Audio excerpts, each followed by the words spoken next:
కొన్నిసార్లు వ్యక్తులు విశ్వవిద్యాలయం మరియు కళాశాల అనే పదాలను మిళితం చేస్తారు, కానీ అవి సరిగ్గా ఒకేలా ఉండవు. అవి రెండు మీరు నేర్చుకోవడానికి వెళ్లే ప్రదేశాలే అయినా అవి అందించే డిగ్రీలు మరియు మీరు అక్కడ నేర్చుకున్న విధానం వంటి వాటికి తేడాలు ఉన్నాయి. మీరు మీ చదువుల కోసం వాటిలో ఒక దానికి వెళ్లాలని ఆలోచిస్తున్నట్లయితే ఈ తేడాలను తెలుసుకోవడం అనేది ఏది సరైనదో నిర్ణయించుకోవడంలో మీకు సహాయపడుతుంది. మీరు దేనికి వెళ్లాలని ప్లాన్ చేయనట్లయితే ఈ వ్యత్యాసాలను అర్థం చేసుకోవడం ఎప్పటికీ ఉపయోగకరంగా ఉంటుంది.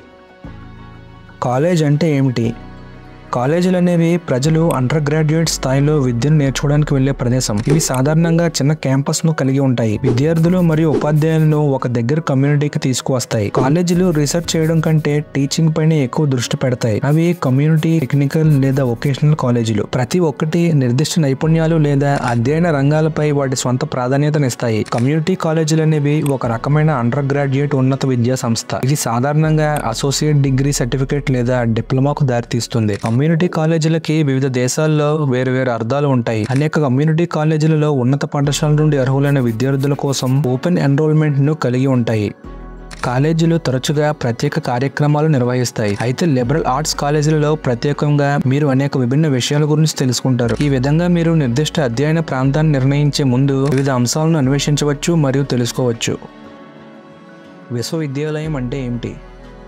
విశ్వవిద్యాలయం అనేది చాలా పెద్ద విద్యా సంస్థ. ఇక్కడ విద్యార్థులు అండర్ గ్రాడ్యుయేట్ మరియు గ్రాడ్యుయేట్ డిగ్రీలను పొందవచ్చు. ఈ భారీ ఉన్నత విద్యా సంస్థలు సాధారణంగా వివిధ విభాగాల్లో 10,000 మంది విద్యార్థులను కలిగి ఉంటాయి. విశ్వవిద్యాలయాలు విద్యార్థులను మరియు ప్రొఫెషనల్ లెక్చరర్స్ ను కలిసి తీసుకువస్తాయి. వారు చురుకైన పరిశోధన విభాగాన్ని కలిగి ఉంటారు. తరచుగా పరిశోధన మరియు అభివృద్ధి కోసం $1 బిలియన్ ఖర్చు చేస్తారు. విశ్వవిద్యాలయాలు ఇంజనీరింగ్ లేదా వ్యాపారం వంటి నిర్దిష్ట వృత్తిపరమైన రంగంపై దృష్టి సారిస్తాయి. కాలేజీ విశ్వవిద్యాలయం కంటే ఎలా భిన్నంగా ఉంటుంది? కాలేజీలు మరియు విశ్వవిద్యాలయాలు ప్రజలు నేర్చుకోవడానికి వెళ్లే ప్రదేశాలు, కానీ అవి పరిమాణం మరియు విద్యార్థుల సంఖ్య పరంగా భిన్నంగా ఉంటాయి. 70,000 కంటే ఎక్కువ మంది విద్యార్థులతో కొన్ని విశ్వవిద్యాలయాలు చాలా పెద్దవి, మరికొన్ని కేవలం 8,000 మంది విద్యార్థులతో చిన్నవిగా ఉంటాయి. కాలేజీలలో చాలా మంది విద్యార్థులు పరిమిత స్పాట్ల కోసం పోటీ పడుతుండటంతో త్వరగా ఫిల్ అయ్యే తరగతులను కోల్పోయే అవకాశం ఉంది. దీనికి విరుద్ధంగా విశ్వవిద్యాలయ విద్యార్థులు విస్తృతమైన కోర్సులు మరియు మరిన్ని వనరులను కలిగి ఉన్నారు. మీరు అసోసియేట్ డిగ్రీ లేదా బ్యాచిలర్ డిగ్రీ వంటి మీ ప్రాథమిక డిగ్రీను పూర్తి చేసిన తర్వాత కాలేజీలు సాధారణంగా ముగుస్తాయి.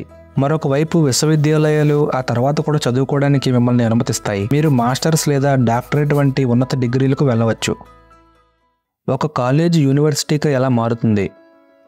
కాలేజీలను విశ్వవిద్యాలయంగా మార్చడం అనేది చాలా సంవత్సరాలు పట్టే సుదీర్ఘ ప్రక్రియ. కళాశాలలకు రాష్ట్రం నుండి అనుమతి మరియు ప్రత్యేక బృందం నుండి అనుమతి పొందాలి. ఇది జరగాలంటే కాలేజీలు అప్పటికే బాగా ప్రసిద్ధి చెంది ఉండాలి మరియు విజయవంతమైన గ్రాడ్యుయేట్లను కలిగి ఉండాలి. దీనికి తగినంత ఉపాధ్యాయులు, తరగతి గదులు, ల్యాబ్లు మరియు ఇతర భవనాలు వంటి ముఖ్యమైన అంశాలు కూడా చాలా అవసరం.